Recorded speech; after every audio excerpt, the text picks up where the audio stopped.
Hello everyone, welcome to Magnet Brains, जहां आपको 100% free of cost education provide की जाती है। मतलब यहां आपको एक या दो चैप्टर पढ़ने के बाद में किसी भी तरीके का कोई पेमेंट करने की नीड बिल्कुल नहीं होती है। सो इसी अच्छी बात से स्टार्ट करते हैं आज की इस वीडियो को। This is Barkha Gupta, your IP educator for class 11th और class 11th IP book code 065 का चैप्टर नंबर 5 अंडरस्टैंडिंग डेटा हम स्टडी कर रहे हैं। और आज इस चैप्टर का हम जिस टॉपिक को पढ़ने वाले हैं, जिस टॉपिक के बारे में डिस्कस करने वाले हैं, वो है डेटा कलेक्शन। यस, सो डेटा कलेक्शन के बारे में आज हम डिस्कस करेंगे। इसके प्रीवियसली हमने क्या डिस्कस किया था प्रीवियस टॉपिक में? इंट्रोडक्शन टू डेटा, मतलब डेटा क्या होता है, क्या इंपॉर्टेंस होती है डेटा की हमारी लाइफ में, ठीक है। और साथ ही हमने देखा था कितने टाइप का डेटा होता है, स्ट्रक्चर्ड, अनस्ट्रक्चर्ड, कैसे मैनेज किया जाता है, कौन से सॉफ्टवेयर्स में आप इनको मैनेज करते हो। ओके, सो ये सारी चीजें हमने डिस्कस कर ली हैं। सो होप आपको अब ये अच्छे से समझ में आ गया होगा। अब आज की इस वीडियो में हम डेटा कलेक्शन के बारे में पढ़ेंगे कि डेटा कलेक्शन होता क्या है। सो जैसा कि हमने लास्ट वीडियोस में डिस्कस किया कि डेटा को आप कलेक्ट करते हो, डेटा जो अवेलेबल डेटा है उसे आप एक्सेस करते हो, क्यों?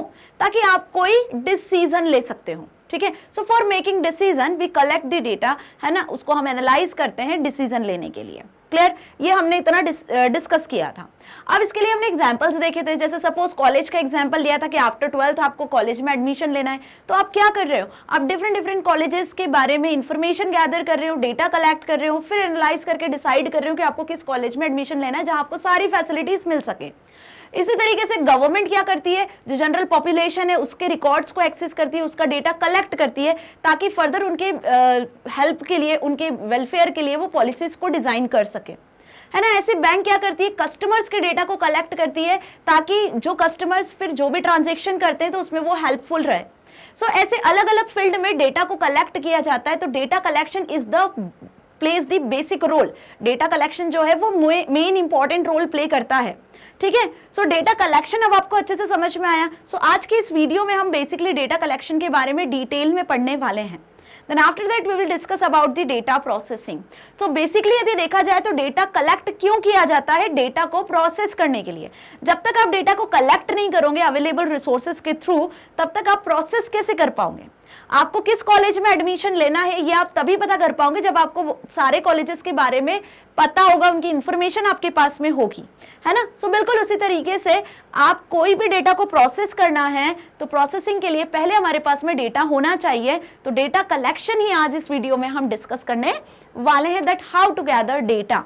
ओके, गैदर करते हो आप डेटा को, कलेक्ट करते हो, उसकी क्या इंपॉर्टेंस है। Clear? So for processing data, basically data को प्रोसेस करने के लिए वी नीड टू कलेक्ट और gather the data. Okay, we can then store the data in a file और database for later use। फिर हम उस डेटा को स्टोर करते हैं किसी फाइल में या फिर किसी डेटाबेस में ताकि आप फ्यूचर में उसको यूज कर सको। सो डेटा कलेक्शन की यदि डेफिनेशन आती है तो आपको एग्जाम में क्या लिख कर आना है? Data collection here means identifying already available data और collecting from appropriate sources. This is the definition of data collection.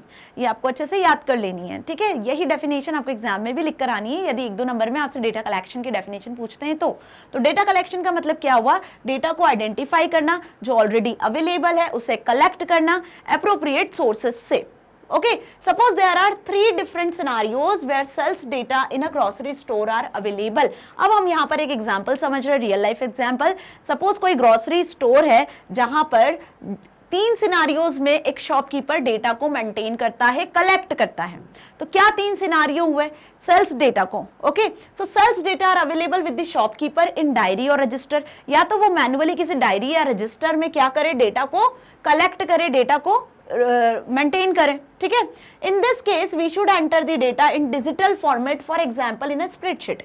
या फिर वो जो भी डायरी और रजिस्टर में डेटा को मेंटेन कर रहा है उसे एक स्प्रेडशीट में, एक एक्सेल की शीट में भी मेंटेन कर सकता है। उस डेटा को वो डिजिटल फॉर्मेट में स्टोर कर सकता है, ठीक है। तो पहला सिनारियो तो हमने ये देखा। इसके अलावा और क्या पॉसिबल वे हो सकती है डेटा को कलेक्ट करने की? ये तो हमने फर्स्ट पॉसिबल वे देखी। Now data are already available in digital format. अब डेटा जब पहले से डिजिटल फॉर्मेट में अवेलेबल है तो वो किस फाइल में अवेलेबल होगा? हो सकता है वो CSV फाइल में अवेलेबल हो, एक्सेल स्प्रेडशीट फाइल में अवेलेबल हो, है ना। So the shopkeeper has so for not recorded any data in either form but wants to get a software developed for maintaining sales data and accounts। Shopkeeper अब क्या कर सकता है? यदि उसके पास में डेटा रिकॉर्डेड नहीं है, है ना, तो वो चाहता है कि कोई सॉफ्टवेयर ऐसा आए कि जहां पे ये डेटा रिकॉर्ड हो जाए। देखो पहला वे तो हमने क्या देखा कि डायरी और रजिस्टर का यूज करके उसने डेटा को मेंटेन किया, या फिर डिजिटल फॉर्मेट में डेटा मेंटेन करना है तो उसने स्प्रेडशीट का यूज किया। ठीक है, अब सपोज वो डेटा को कलेक्ट कर रहा है कहां से, कोई और कंपनी है या कोई और शॉप है जहां से वो डेटा को कलेक्ट कर रहा है ऑलरेडी डिजिटल फॉर्मेट में, जैसे कोई CSV फाइल हो गई या कोई डेटाबेस फाइल हो गई उससे। ठीक है, या फिर उसे मैनेज करना है डेटा को ऑन पेपर, मैनुअली मैनेज नहीं करना है, तो वो किसी सॉफ्टवेयर का यूज भी कर सकता है। जैसे बहुत से सॉफ्टवेयर्स होते हैं जो डेटा को, सेल्स को मैनेज करने के लिए यूज किए जाते हैं। डेटाबेस सॉफ्टवेयर्स होते हैं जो हमने देखे थे, MS Access, Oracle, MySQL, जिसमें आप टेबुलर फॉर्मेट में डेटा को मैनेज कर सकते हो। So these are the 3 ways to manage the data, to collect the data. आप डेटा को किसी भी फॉर्मेट में कलेक्ट कर सकते हो। ओके, नाउ द सॉफ्टवेयर में be developed using the programming language such as Python which can be used to store and retrieve data from CSV file or a database management software like MS SQL, MySQL, है ना, MS Access, जो मैंने बताया वही सारे softwares, right. Now data are continuously being generated. Data क्या होता है, कॉन्टिन्यूसली जनरेट होता है। ऐसा नहीं है कि डेटा कॉन्टिन्यूसली जनरेट नहीं होता है। देखो मिलियंस ऑफ यूजर्स हैं जो इंटरनेट का यूज करते हैं। ठीक है, बहुत सारे ऐसे शॉपकीपर्स हैं, बहुत सारे अलग अलग फील्ड्स में यदि हम बात करें तो हर तरीके का डेटा मेंटेन किया जाता है, जनरेट किया जाता है।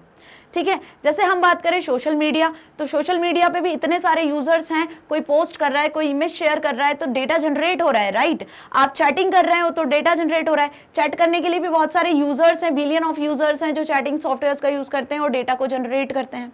शॉपकीपर्स हैं बहुत सारे अनलिमिटेड, जो क्या करते हैं, डेटाबेस सॉफ्टवेयर्स का यूज करते हैं, स्प्रेडशीट्स का यूज करते हैं, डेटा को जनरेट करते हैं, जो भी उनके वहाँ इन्वेंट्री है उसे मैनेज करते हैं। एम्प्लॉइज जो है वो अलग अलग सेल्स प्रोडक्ट्स की इंफॉर्मेशन को मेंटेन करते हैं। कंपनी बड़ी बड़ी ऑर्गेनाइजेशन है जो अलग अलग पर्संस का, एम्प्लॉइज का डेटा मेंटेन करती है, सैलरी रिलेटेड इंफॉर्मेशन मेंटेन करते हैं।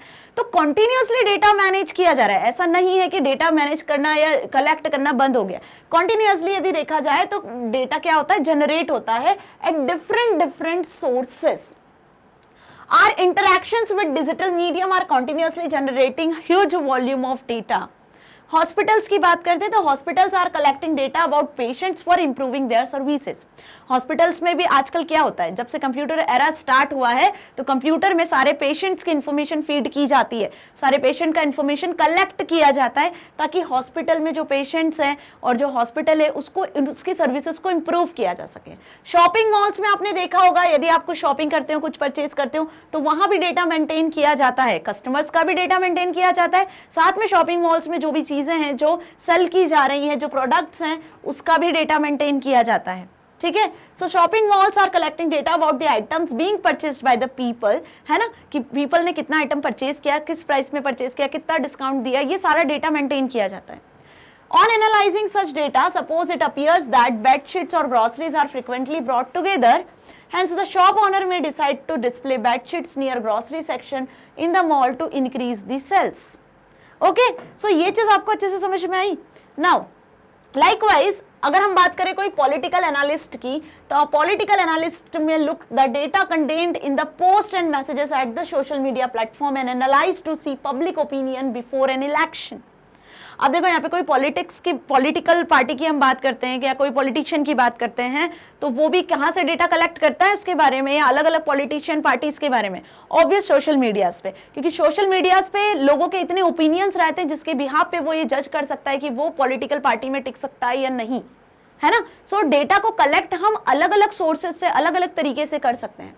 Organisations like world bank and international monetary fund are collecting data related to various economic parameters from different countries for making economic forecast. तो organisations जैसे कि world bank and international monetary fund की बात करें तो वो भी अलग अलग सोर्सेज से डेटा को कलेक्ट करती हैं, अलग अलग पैरामीटर्स के अकॉर्डिंग डिफरेंट कंट्रीज से, ओके, ताकि वो इकोनॉमिक फोरकास्ट कर सके।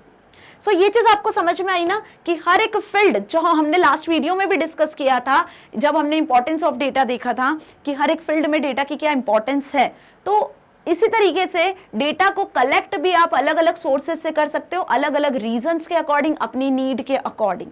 ओके, सो होप आपको यहाँ पे जो एग्जांपल्स मैंने बताए अभी वो अच्छे से समझ में आए। तो डेटा को कलेक्ट करने का मेन रीजन होता है ताकि आप उसको प्रोसेस कर सको और उसके बिहाफ पे कुछ ना कुछ डिसीजन ले सको, जिसके लिए मेन जो अवेलेबल सोर्स है जो बहुत हेल्पफुल है आजकल देखा जाता है, तो वो है कंप्यूटर, मोबाइल, लैपटॉप, पीसीज वगैरह। ठीक है, इनमें आप इजिली डेटा को कलेक्ट कर सकते हो। इनमें जो अवेलेबल सॉफ्टवेयर होते हैं वो बहुत हेल्पफुल होते हैं डेटा को कलेक्ट करने के लिए।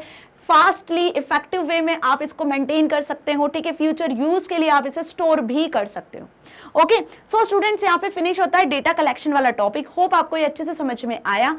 ठीक है, सो इसे आप एक्सेस कर सकते हो यूट्यूब के साथ साथ magnetbrains.com वेबसाइट से भी। magnetbrains.com आपको गूगल पे सर्च कर लेना, इस तरीके का वेबसाइट शो होगा, होम पेज शो होगा। यहाँ पे क्लास 11 सेलेक्ट कर लेना। जैसे क्लास 11 सेलेक्ट करोगे तो आ जाओगे सब्जेक्ट्स की लिस्ट पर, जहां पर आपको अपना सब्जेक्ट क्लास 11 आईपी सेलेक्ट कर लेना है। Click on watch now. जैसे ही वॉच नाउ पे क्लिक करोगे तो आ जाओगे पूरे सब्जेक्ट में जितने भी चैप्टर्स हैं आपके 11th में, वो सारे सब्जेक्ट की प्लेलिस्ट पर। अब यहाँ पे आपको सारे चैप्टर्स मिल जाने 1 by 1। ठीक है, सारे चैप्टर्स के practical video, subjective questions, answers, साथ ही आपके जो टॉपिक वाइज वीडियोस है वो सब। तो कहीं किसी प्लेटफॉर्म पे जाने की जरूरत नहीं है। जिस भी किसी वीडियो में डाउट है इस तरीके से वीडियो प्ले होगा और आपका डाउट क्लियर हो जाना है। सो स्टूडेंट्स, मैग्नेट ब्रेन्स आपको किंडरगार्टन से लेकर क्लास 12 तक free of cost education provide कर रहा है ताकि आप अपनी एग्जाम में बहुत अच्छे मार्क्स को स्कोर कर सकते हो, साथ ही साथ अपनी लाइफ में कुछ बहुत अच्छा अचीव कर सकते हो। सो मिलेंगे इस चैप्टर के नेक्स्ट टॉपिक के साथ। Till then stay here, stay happy. Thank you so much.